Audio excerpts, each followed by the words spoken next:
Welcome back from spring break, and I hope you are all doing well and staying healthy. We are getting full speed into our online lectures, and I'm recording today for the week of March 23rd. All the lectures on computer network security. This is going to be super fun. A super fun set of lectures. And oh, by the way, I am also wearing not a unicorn t-shirt, but my B-Sides t-shirt in honor of all the B-Sides events that are getting canceled. If you don't know what B-Sides is, it's a pretty cool local security conference, and I'm part of the organizers. I love participating. I've given talks over there, and you're very welcome to join. Google B-Sides Charleston and come on over. It's in November.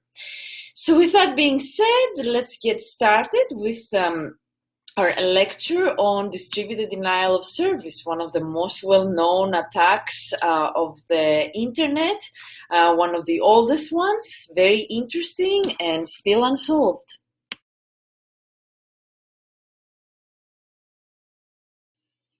So as I said, this is one of the most well-known attacks on the internet, denial of service. The definition is depriving legitimate users from services that they should be accessing, and it's about resource depletion, and not just network, but anything that is in the network and it's accessible via the network, such as CPU, memory, disk. As you know, we use the network to transfer our files and cloud storage infrastructures and things like that. And it's a very old attack, but still very into effect. There's no perfect defense for it. And the great thing for attackers is that launching an attack is very easy, but preventing it is very hard.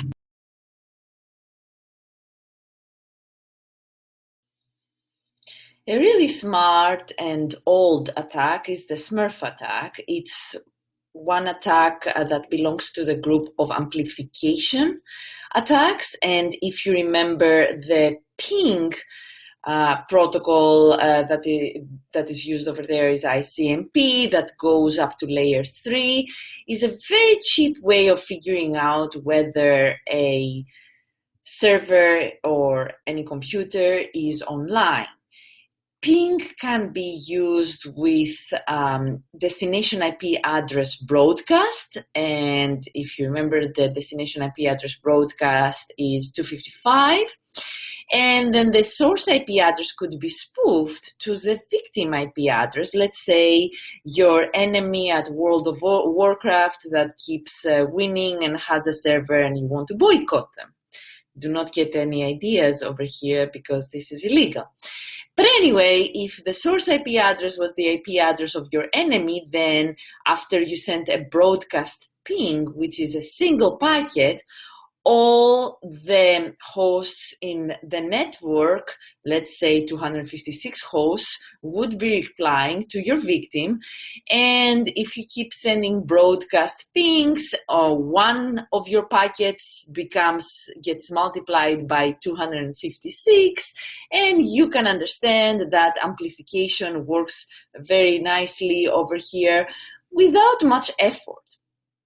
However, this is an attack that is very easy to defend against because it's based on ping, and ping can easily be blocked to come from addresses outside of our network. Our school is doing that, and you could even do this with your personal router at home.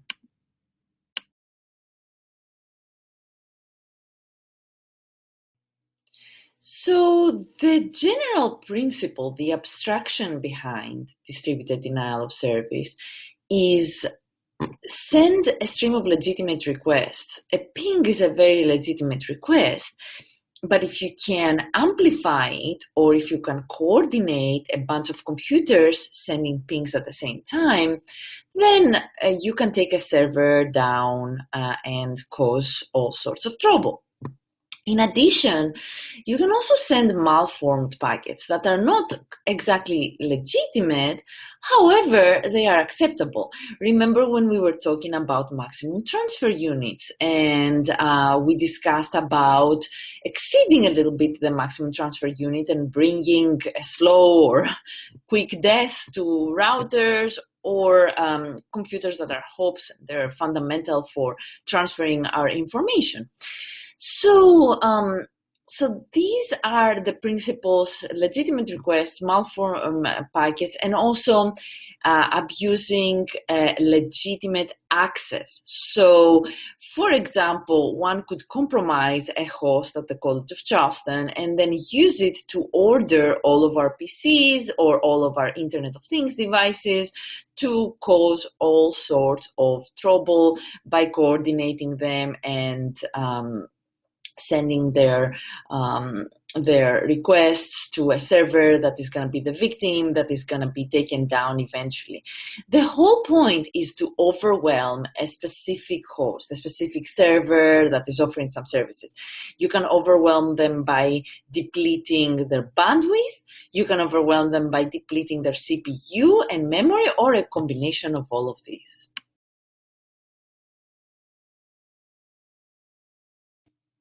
In this picture, we can see exactly what a schematic of a distributed denial of serve would look like. The adversary, who could be an individual, a nation, adversary nation, and all that, will hide behind a master node, which also could be called command control. You will hear this as C2 or CNC, command and control node. And behind that node, that will be the puppet master that will be playing those puppets that are the zombie nodes that could be computers. Your computer may be now part of a distributed denial of service by sending pings to a legitimate server, like let's say the Microsoft server. The zombies can be computers, but nowadays they can also be Internet of Things devices, such as web-connected cameras, routers, digital assistants, anything that could be accessed and coordinated to send this kind of attacks, printers, and so on and so forth. There is an amount of coordination for the zombies that are under control, because they all need to, in a coordinated effort, to send their requests to the victim. However, it can easily be done through command control and some techniques that we will review in the next slides as well.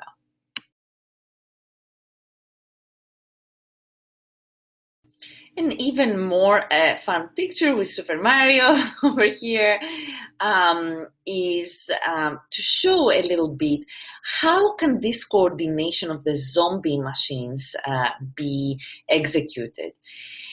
There are chatting channels. In the older times, we used to use IRC chat, but nowadays, even Twitter and Slack can be used to coordinate these bots.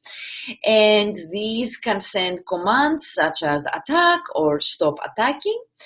And furthermore, the zombie machines have to be infected. They have to be listening. They have to have some malware that makes them be under control or partially under control. And the attack, again, needs to be coordinated.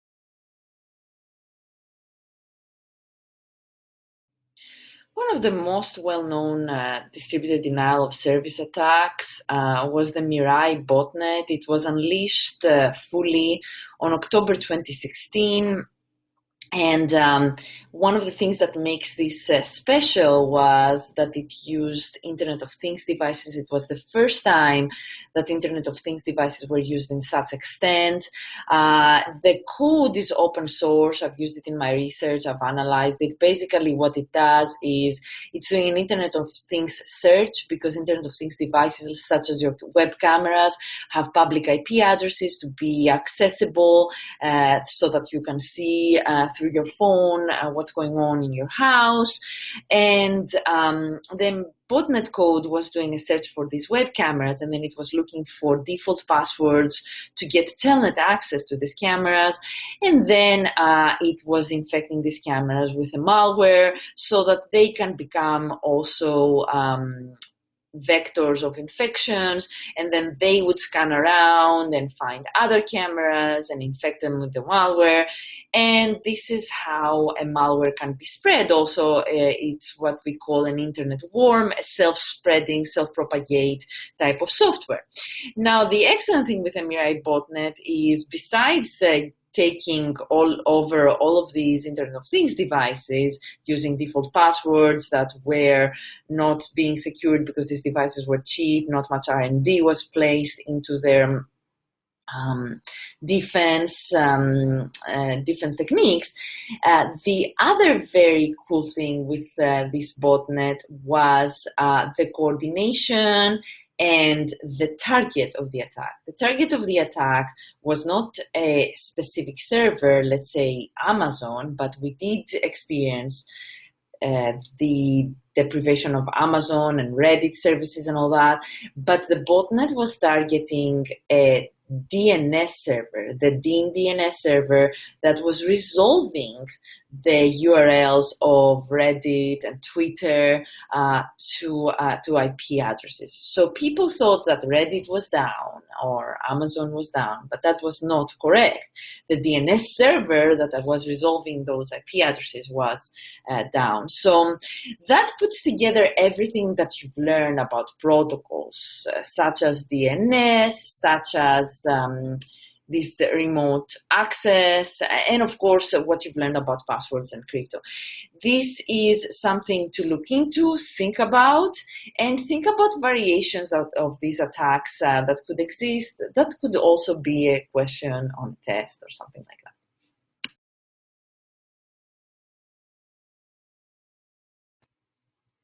The TCP SYN flood is one of the attacks that I have personally studied ad nauseum, and I have worked on research to defend against this attack using software-defined network techniques. So this is one of my favorites to defend against. It's one of my favorites because it can go really undetected. It's a very usual pattern. A SYN three-way handshake, a TCP three-way handshake, is very common. Every time you visit a website, you're trying to do a three-way handshake in order to establish a connection with that website. So this type of traffic looks absolutely normal. Now, what the SYN flood attack is taking advantage of is the three-way handshake traffic pattern and spoofing IP addresses, because as we have said on the internet, you cannot authenticate whether the person that is using an IP address is really the owner of that IP address. So what happens is that the attacker or the zombies that are coordinated are sending tons of spoofed SYN packets to a victim, and the victim opens connections, especially if it's a web server, because it thinks that it's getting flooded with traffic with actual clients that are trying to connect to it. A perfect example is a server during Super Bowl season. During Super Bowl season, people visit a lot of websites all at the same time. So this SYN flood actually happens, and it is not an attack, it's true traffic. We call this flash flood in internet traffic. So imagine a server seeing these SYNs. The server would not reject those SYNs because they shouldn't. It could be legitimate traffic, people trying to buy things. So that is why the traffic pattern is very, very difficult to distinguish. Just sending SYNs is very difficult to distinguish malicious from legitimate. The other part is that sending SYNs but not sending ACKs. So the party that is doing a three-hand shake receives a SYN ACK, and then they have to send an ACK packet, but not replying with an ACK means that the attacker does not establish a connection with the server, but the server is obliged to sit there and wait with all of these scenes hanging, with all of these open connections hanging, because these could be legitimate users that just haven't gotten through and sent their final ACK to the server to establish a connection. So that is how a very legitimate, very good protocol, such as the three-way handshake, is taken advantage of to overwhelm a server. In addition, when the attacker is using spoofed IPs, they are hiding behind these spoofed IP addresses.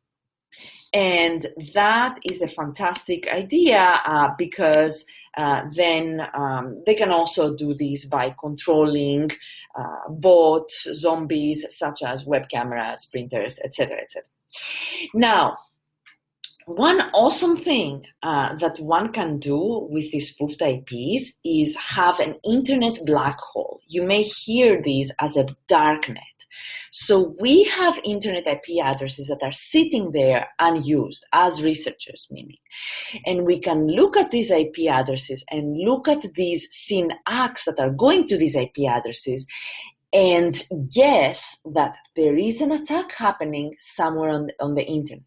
To give you the perfect example, the Mirai botnet, I have studied data from a darknet hole from the University of Michigan where the web cameras were trying to send SYN floods to spoofed IP addresses, and some of these IP addresses were in that dark hole of the University of Michigan, and now researchers can see that in a coordinated attack on October 26th, there were all of those SYN ACKs going to IP addresses in that darknet, and we can study this.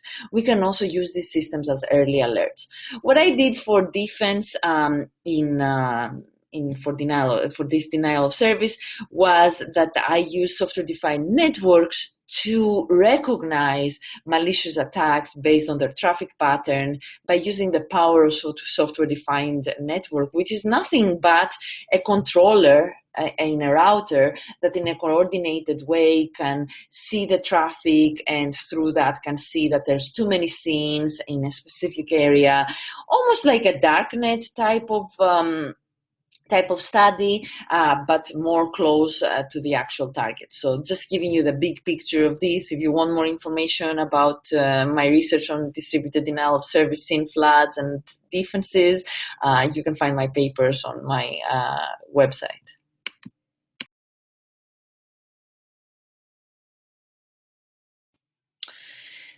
The last thing that closes the distributed denial of service is this. It seems like distributed denial of service is going to follow the internet because it's too generic to be completely blocked. However, as I suggested in my research, actually, if internet service providers coordinate, we can truly avoid the impact of distributed denial of service. We can also have these early alert mechanisms that I mentioned, which is those darknet monitors. And there's a lot of innovation happening right now. One of the coolest services to defend against distributed denial of service is the Cloudflare service. Whenever a server starts getting overwhelmed or a service starts getting overwhelmed, Cloudflare has a way of load balancing through proxies and backup servers. And therefore, distributed denial of service is the reality of the internet. However, we have ways to defend against it. Now, the thing is that adversaries are getting more and more creative, like, for example, taking advantage of Internet of Things devices. And that is why we as defenders need to keep innovating and finding ways to defend these Internet of Things devices and to detect what is going on with distributed denial of service attacks. So this is cool future research for all of you and definitely a field that you can contribute very well and help the world avoid this kind of disruptive attacks.